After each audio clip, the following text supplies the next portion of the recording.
Hello everyone, welcome back to my channel Joshyaram. ఈరోజు recipe చింత చిగురు పచ్చిరొయ్యలు. ఎంతో సింపుల్గా అండ్ టేస్టీగా చేసుకునే ఈ రెసిపీని ఎలా ప్రిపేర్ చేసుకోవాలో మేకింగ్ ప్రాసెస్ని చూసేయండి. ముందుగా స్టవ్ ఆన్ చేసి కడాయి పెట్టుకుని 2.5 టేబుల్ స్పూన్ వరకు ఆయిల్ వేసుకోవాలి. ఆయిల్ హీట్ అయిన తర్వాత 2 మీడియం సైజ్ ఉల్లిపాయలు కట్ చేసుకుని వేసుకోవాలి. 1/2 స్పూన్ సాల్ట్ కూడా వేసుకోవాలి. సాల్ట్ వేసుకోవడం వల్ల ఆనియన్ అనేది త్వరగా వేగుతుంది. ఆనియన్ ముక్కలు గోల్డెన్ కలర్ వచ్చేంత వరకు ఫ్రై చేసుకోవాలి. ఆనియన్ ఫ్రై అయ్యేలోపు చింత చిగురుని అయితే తీసుకుందామండి. ఇలా లేతగా ఉన్న చిగురును మాత్రమే తీసుకోవాలి. ఇప్పుడు దీనిని కొంచెం కొంచెంగా తీసుకుని హ్యాండ్స్తో ఇలా క్రష్ చేసుకోవాలి. చూడండి, ఈ విధంగా నలుపుకోవాలి. ఇలా చేయడం వల్ల చింత చిగురుని కూరలో వేసినప్పుడు దాని పులుపు అంతా కూరకి బాగా పడుతుంది. అలాగే ఇలా పెద్ద కాడలు ఉంటే కనుక తీసేయండి.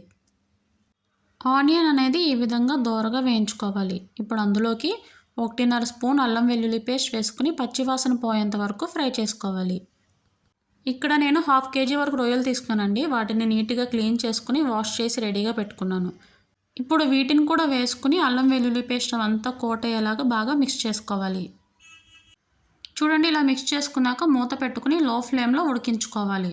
5 మినిట్స్ తర్వాత మూత తీసి చూద్దాం. ప్రాన్స్లో నుండి ఎన్ని వాటర్ వచ్చాయో చూడండి. ఈ వాటర్ అంతా ఇంకిపోయేంత వరకు మరోసారి మూత పెట్టి కుక్ చేసుకోవాలి. ఈ విధంగా వాటర్ అంతా ఎవాపరేట్ అయిపోయి ఆయిల్ అనేది పైకి తేలేంత వరకు కుక్ చేసుకోవాలి. నెక్స్ట్ ఇందులోకి కొన్ని పచ్చిమిర్చి ముక్కలు వేసి ఒకసారి మిక్స్ చేసుకోవాలి. 1/2 స్పూన్ పసుపు, 2 స్పూన్ల కారం, రుచికి సరిపడా ఉప్పు వేసి మనం వేసుకున్న మసాలాలన్నీ రొయ్యలకు పట్టేలాగా బాగా మిక్స్ చేసుకోవాలి. ఇలా మిక్స్ చేసుకున్నాక ఒక 2 to 3 మినిట్స్ అయితే కుక్ చేసుకోవాలి.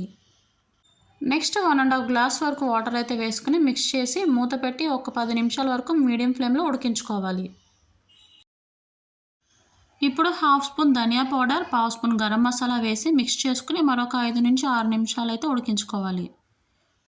నెక్స్ట్ ఇందులోకి క్రష్ చేసుకున్న చింత చిగురును వేసి మొత్తం అంతా కలిసేలాగా బాగా మిక్స్ చేసుకోవాలి. అలానే 1/2 గ్లాస్ వరకు వాటర్ కూడా యాడ్ చేసుకోవాలి. ఒకసారి మిక్స్ చేసుకుని మూత పెట్టుకుని కూర దగ్గర పడేంత వరకు మధ్య మధ్యలో కలుపుకుంటూ కుక్ చేసుకోవాలి.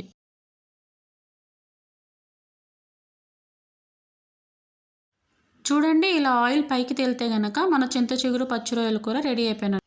వేడి వేడి అన్నంలోకి సర్వ్ చేసుకుని టేస్ట్ని ఎంజాయ్ చేయండి. అంతే అండి, ఎంతో సింపుల్గా చేసుకునే చింత చిగురు పచ్చి రొయ్యల కూర రెడీ. ఈ రెసిపీని మీరు కూడా ట్రై చేసి ఎలా వచ్చిందో కామెంట్ బాక్స్లో కామెంట్ చేయడం మాత్రం మర్చిపోకండి. మరొక టేస్టీ రెసిపీతో మళ్ళీ కలుద్దాం. అంతవరకు సెలవు.